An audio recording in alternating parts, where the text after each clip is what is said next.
আৰু ইয়াতে এমএলএ বিমল বৰা ন বিমল আৰু মই একেলগতে পঢ়া মই হায়াৰ ছেকেণ্ডাৰী জেবি কলেজত বিমল আৰু মই একেটা ক্লাছতে পঢ়া বিমল মস্ত কেধা ল'ৰা আছিলে আৰু মই মস্ত চোকা ল'ৰা আছিলে অসম বিধানসভাত 126টা যদি এমএলএ আছে নহয় 126টাৰ ভিতৰত আটাইতকৈ যদি হয়নে নহয় আটাইতকৈ হুলস্থুল কৰি বিধানসভাখন কপাই থকা মানুহটোনো কোন অকি গগৈ আপোনাৰ ওপৰত এতিয়াও এনআইএ গোচৰ লাগি আছে মই কৈছোঁ মোৰ ওপৰত এনআইএ গোচৰ লাগি আছে বুলি চবেই জানে কিন্তু আপোনাৰ ওপৰত চাৰদাৰ গোচৰটো লাগি আছে নে নাই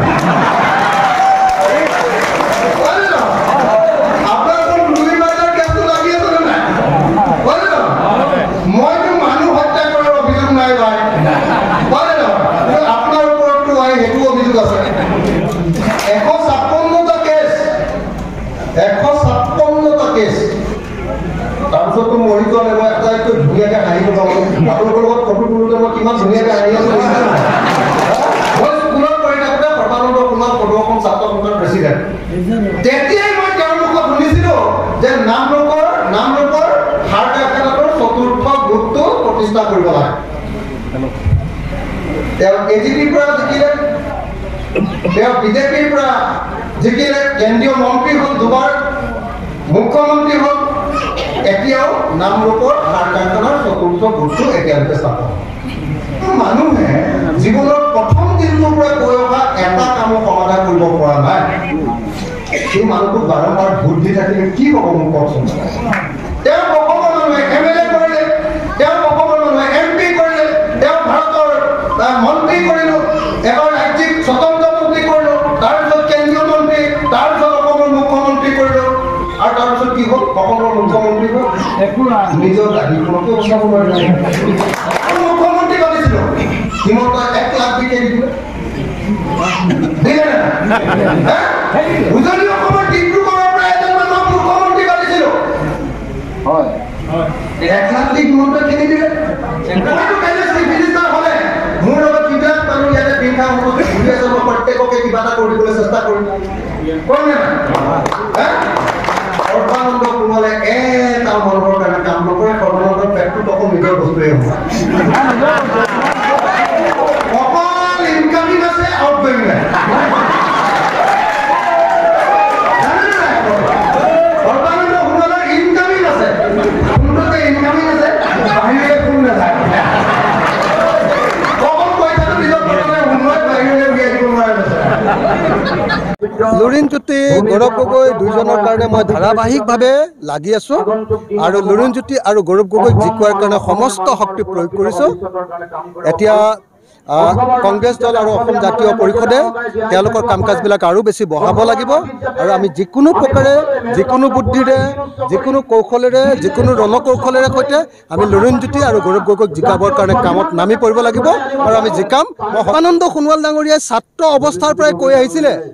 যে নামৰূপ সাৰ কাৰখানাৰ চতুৰ্থ গোটটো প্ৰতিষ্ঠা কৰিব লাগে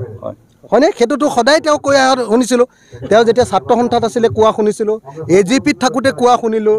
বিজেপিত থাকোঁতে কোৱা শুনিলোঁ কেন্দ্ৰীয় মন্ত্ৰীত থাকোঁতে কোৱা শুনিলোঁ মুখ্যমন্ত্ৰী থাকোঁতে কোৱা শুনিলোঁ কিন্তু এতিয়ালৈকে ডিব্ৰুগড় লোকসভা সমষ্টিৰ এটা গুৰুত্বপূৰ্ণ প্ৰশ্ন যে নামৰূপ সাৰ কাৰখানাটোক বচাবৰ কাৰণে তেওঁ একো কাম কৰিব নোৱাৰে ডিব্ৰুগড় লোকসভা সমষ্টিৰ ভিতৰত যিসকল সোণোৱাল জাতিৰ লোক আছে সোণোৱাল কছাৰী জাতিৰ লোক আছে সোণোৱাল কছাৰী জাতিৰ লোকসকলৰ সমস্যা এটা কোনোবা এটা সমস্যা মুখ্যমন্ত্ৰী সৰ্বানন্দ সোণোৱাল কেন্দ্ৰীয় মন্ত্ৰী সৰ্বানন্দ সোণোৱালে এতিয়ালৈকে সমস্যা সমাধান কৰিলে নেকি ডিব্ৰুগড়ৰ ৰাইজে সৰ্বানন্দ সোণোৱালক ইমান দিছে কিন্তু সৰ্বানন্দ সোণোৱালে তাৰ বিপৰীতে ডিব্ৰুগড়ৰ ৰাইজক একো দিয়া নাই মানুহে এতিয়া কয় যে সৰ্বানন্দ সোণোৱালৰ ইনকামিং আছে কিন্তু আউটগয়িং নাই তেওঁৰ পুৰা পইচা আছে কিন্তু তেওঁ কাকো সহায় নকৰে গতিকে যিজন মানুহে কেৱল ব্যক্তিগত স্বাৰ্থৰ কাৰণে সদায় মানুহৰ পৰা ভোট লয় আৰু জাতীয় স্বাৰ্থ এটাও পূৰণ নকৰে সেই মানুহজনক সদায় ভোট দি থকাতকৈ তেওঁতো এমপি হৈয়ে আছে ন ৰাজ্যসভাৰ এমপি হৈ আছে আৰু 4 বছৰ হৈয়ে থাকিব তেওঁ এমপি হৈ থাকক লাগিলে তেওঁ মন্ত্ৰীও হৈ থাকক কিন্তু ডিব্ৰুগড় লোকসভা সমষ্টিৰ পৰা ডিব্ৰুগড়বাসী ৰাইজে লুৰিণজ্যোতি গগৈক ভোট দি জিকাই দিয়ক। লুৰিণজ্যোতিয়ে ডিব্ৰুগড়ত হৈ অসমীয়া জাতিৰ হৈ তেওঁ দিল্লীত দপদপাই থাকিব। মই আশা কৰিম যে লুৰিণজ্যোতিয়ে অসমীয়া জাতিৰ নাম দিল্লীতো জ্বলাব। মোৰ কাৰণে ৰাজনীতি জনগণ প্ৰথম, মানুহৰ কাৰণে কৰিছো যুঁজিম। আৰু যদি কিবা কাৰণত যদি আমি এই যুঁজত জয়লাভ কৰিব নোৱাৰো তেতিয়াহ'লে মই এই যুঁজত মই নিজৰ আত্মবলিদান দিবলৈও মই সাজু আছো। জাতি প্ৰথম, মোৰ আই মাতৃ প্ৰথম। আই মাতৃৰ পূজাৰ বেদিত তলি মই পূজা অৰ্পণ কৰাৰ সুযোগ যদি মই ল'ব নোৱাৰো তেতিয়াহ'লে আই মাতৃৰ সুযোগ্য সন্তান হিচাপে নিজকে কেতিয়াও প্ৰতিষ্ঠা কৰিব নোৱাৰো। গতিকে আপোনালোক সকলোকে মই কথা দিছো, মই শ্ৰদ্ধা জনাইছো। আপোনালোকৰ মৰম, আপোনালোকৰ আস্থা, আপোনালোকৰ বিশ্বাস কেতিয়াও কোনো কাৰণতে মই ভংগ হ'বলৈ নিদিওঁ। তাৰ পৰাই ৰাৱণ বধৰ আখৰা ইয়াৰ পৰাই ডিব্ৰুগড়ৰ পৰা আৰম্ভ কৰিব লাগিব। কৈছে যে একে মাতৃৰ সন্তান, জ্যেষ্ঠ ভাতৃ যেতিয়া অবাতে যাব, অবাতে বাট বুলিব, অন্যায়ৰ পথত ভৰি দিব, মাতৃ যি আদৰ্শই আদৰ্শক বুঢ়া কৰি দেখুৱাই নিজৰ চকী নিজৰ গাদীৰ স্বাৰ্থ ৰক্ষা কৰিবৰ কাৰণে যেতিয়া চুচৰি চুচৰি জীয়াই থাকিব, তেতিয়া ধৰ্মযুদ্ধত যেনেকৈ দুৰ্যোধন আৰু যুধিষ্ঠিৰ ককাই ভাই আছিল, ন্যায় প্ৰতিষ্ঠা কৰিবৰ কাৰণে দুৰ্যোধনৰ বিৰুদ্ধে যেনেকৈ অৰ্জুনে গান্ধীক তুলি ল'ব লগা হৈছিল, তেনেকৈ মূল দায়িত্ব আমাৰ যিসকল অন্যায় কৰিছে, জাতীয় যিসকল খলনায়ক, তেওঁলোকৰ বিৰুদ্ধে যুঁজা, চিঞৰি চিঞৰি কোৱা আৰু জনতাক উদ্বুদ্ধ কৰোৱা, এইটো মোৰ জাতীয় দায়িত্ব। এই দায়িত্ব মই পালন কৰিম। আমি যদি নজনাকেও, আমি যদি ধুনীয়াকে অভিনয় কৰিও যদি ৰাইজক আমি কৰি আছো বেলেগ এটা কাম, মানুহৰ আগত সততাৰ আশীৰ্বাদ দি আছো, ভগৱান আছে। ভগৱানে আজি নহয় কাইলৈ বিচাৰ কৰিব। সৎ পথত আগবাঢ়িলে সৎ পথৰ পৰীক্ষা অলপ টান, কেইটামান কুৱেশ্যন পেপাৰ বেছি,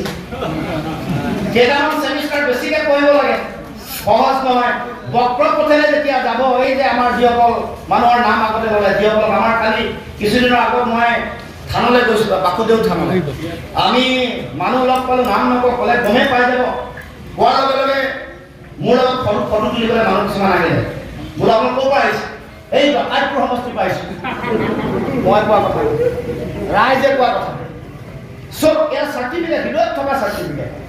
চাৰ্টিফিকেট বিশ্ববিদ্যালয়, কলেজ এইবোৰৰ পৰা নাহে, জনতাই দিয়া চাৰ্টিফিকেটখন প্ৰকৃত চাৰ্টিফিকেট। এতিয়া সময় জাতি ৰক্ষাৰ, এই অন্যায় যিসকলে কৰিছে এইসকলক পুনিয়ে কোঠাই উৎখাত কৰি তেওঁলোকক ব্ৰহ্মপুত্ৰত নিক্ষেপ কৰাৰ সময় আহি পৰিছে।